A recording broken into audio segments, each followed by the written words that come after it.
The crash of that Egypt airplane dominated the news for days, with Donald Trump drawing some criticism from the press for quickly tweeting that it looks like terrorism. And he really got into it on MSNBC with Mika Brzezinski. I think the worry also is just how you will be as president and present your positions and your words. And there are some concerns that you might be trigger happy with your words. Like, for example... Oh, really? I'm the one that didn't want to go into Iraq, Mika. If I'm thinking of the future, we cannot continue to let things like this happen. Joining us now to analyze the campaign coverage, Betsy Woodruff, political reporter for the Daily Beast. Kelly Riddell, deputy opinion editor for the Washington Times, and Joe Trippi, the Democratic strategist and Fox News contributor. Betsy, Mika really castigated Trump over that tweet. Candidates are usually a bit more cautious. He said what most people, I think, were thinking. Was that criticism fair? I think it's totally understandable. I mean, the reality is no authorities, no one from Egypt, no one from the United States government had said that this was a terrorist attack. Donald Trump, from the campaign trail, obviously for political reasons, shouldn't have been the one to break that news. Now, of course, it's break the news, he was offering his opinion. Right, exactly. But I mean, to say that that's the case, right, to put it out there like it's a statement of fact. Looks like terrorism. But we know what he means there. I just think it's totally understandable that folks would say maybe he should keep his powder dry on that one. But when Mika Brzezinski goes from that to basically saying Trump is a warmonger, trigger happy, did the media have an obligation to point out that he opposed the Iraq war fairly early, no evidence before the war, and is less of a hawk than Hillary Clinton? Yeah, I mean, and a lot of times when these decisions were made, he was a private citizen. He wasn't getting these intel reports. So Well, that doesn't let him off the hook completely. It doesn't let him off the hook completely. But listen, with this tweet, what he did is he took a direct stab at Hillary Clinton and the Benghazi cover-up. And he basically went out and he said, this is an act of terror. The American people are sick of, like, covering this stuff up. We're going to call a spade a spade. I'm not a traditional politician. I'm breaking the establishment. I'm not reading off of scripted talking points. I'm just going to tell you how it is. And I think that's who Donald Trump is, and that's how he's running his campaign. Talk about, I see you shaking your head, Joe. Talk about winning the news cycle, and you can come back to your point. So Hillary Clinton, hours later, is on CNN with Chris Cuomo, and she says it does appear to be an act of terrorism, which is what Trump's tweet said. But then she ends up getting questioned about Trump's tweet because he was out of the gate faster. Well, no, that's what Trump did. What Trump does is he either creates the news cycle or he jumps into one, no matter what it is. So a plane goes down, bam, he's right there, and he's in real time, and he's tweeting, and that's how he's gotten to where he is. Do you say this admiringly as a former campaign manager, or would it keep you up at night?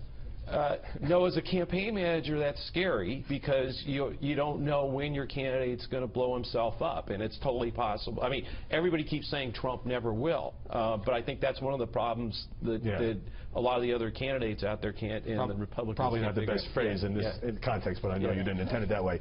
All right, let me turn to the continuing fallout over this New York Times piece last weekend. You know, 2 full pages about Donald Trump's relationships with and conduct toward women. The lead anecdote involved a woman named Roanne Lane Brewer, who pushed back hard when she was portrayed as having a negative interaction with Donald Trump. Here she is on Fox and Friends, followed by the Times reporters defending their piece.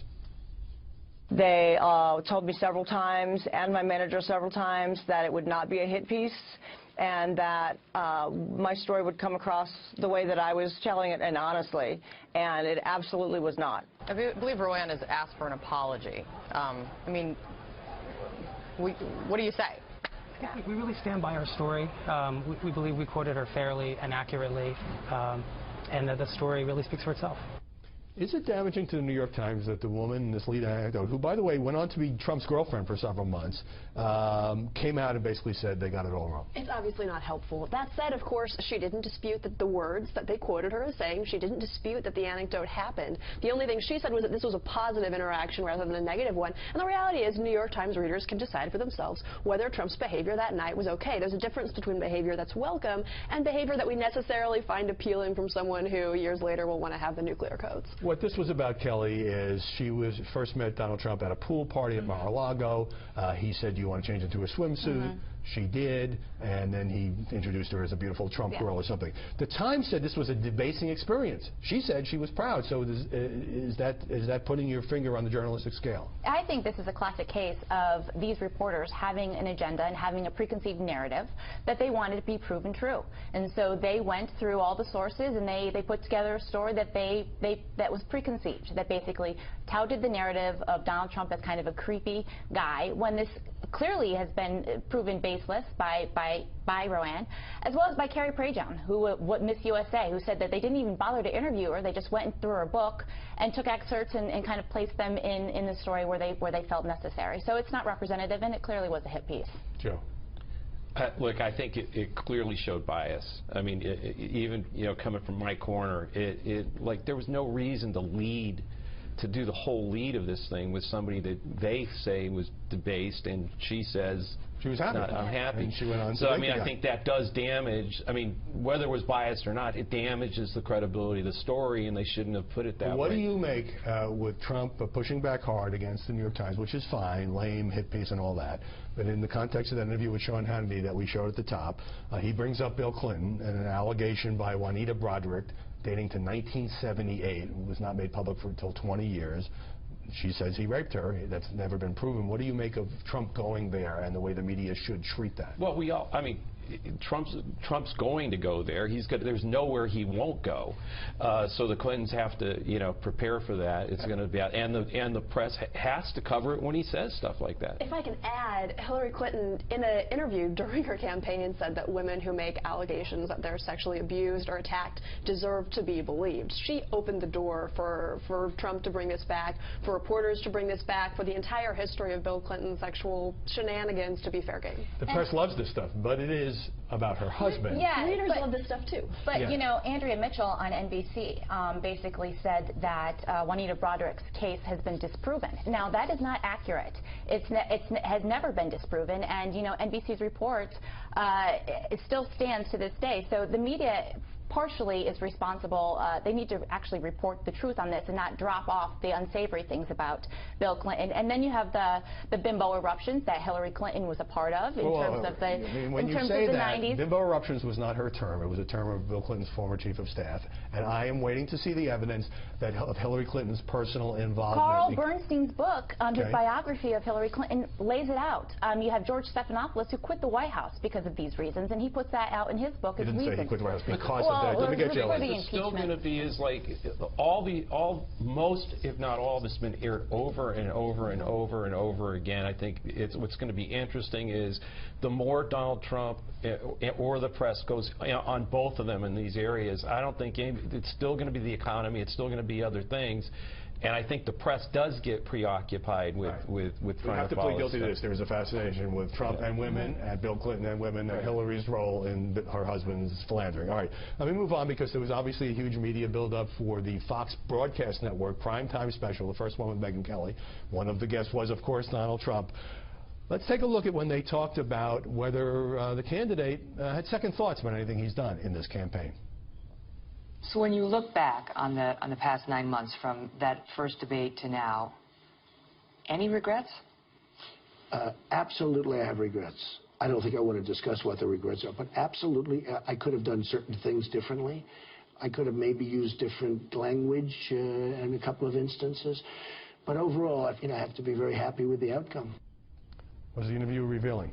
Not particularly. I mean, for him to say I could have used different language at some point is perhaps the vaguest possible thing you could say. Well, Trump's not big on apologies, and he said he had regrets. But it's weird that he said he had regrets, but then didn't point out anything specific. It's also weird that Megyn Kelly didn't go after him and ask him, what exactly are you talking about? He said so many things that have drawn pointed, brutal criticism. For him just to say, oh, every once in a while, maybe I said something unfortunate, and for there not to be follow-up or more detail, I think a lot of folks are disappointed. Well, an interesting phrase that Megyn Kelly didn't go after him, because she made clear that this was not a presidential debate. It was not an interview on the Kelly file about issues. It had been taped well in advance, and that it was going to be somewhat of a softer personality profile, but obviously they talked about themselves. So what do you think is the impact of Trump saying, gee, maybe I shouldn't have retweeted Bimbo and that sort of thing? Eddie? No, I don't think it's got much impact. But look, I think the expectations for this thing were all off. I mean, Megyn Kelly's proven she can take on Donald Trump and really ask him the tough questions. That's how the whole thing started. Yeah. So I think, again, this was a different time, a different kind of interview, and I don't think there was a lot of gotcha trying to trip him up. Well, Kelly, a lot of critics didn't like it, and that's fine. Everyone's entitled to their opinion, whether it was too soft or not. But some of them I felt may have had an agenda. I'd like to get your thoughts. Slate's Isaac Chotiner panned the interview. He has called Donald Trump a bigoted quasi-fascist and fraud, a dangerously unstable demagogue. Washington Post Hank Stuever has called Trump hateful, nonsensical, vainglorious. So they didn't like the interview. I mean, this is ironic, right? I mean, they all rallied toward Megyn Kelly's cause after the August debate, and they looked at her as some sort of champion. She's always been neutral. She says she doesn't love Donald Trump, she doesn't hate Donald Trump, and this was going to be a fair interview, and that's what it was. And just because she didn't attack him, they are disappointed with it, and that's just ridiculous. All right. It was pre-taped 2 weeks in advance, though, and so it's hard to do breaking news. At the she's looking at this to warm him up to get on the Kelly file, so that she can go after the hard-hitting stuff. This was more of a Barbara Walters type of interview. She had the entire year, though, of his campaign statements to work with, and we didn't get any new information as far as how he saw the lead-up. That's not a breaking news. You should interview Megyn Kelly then. It shouldn't be an interview with Donald Trump, right?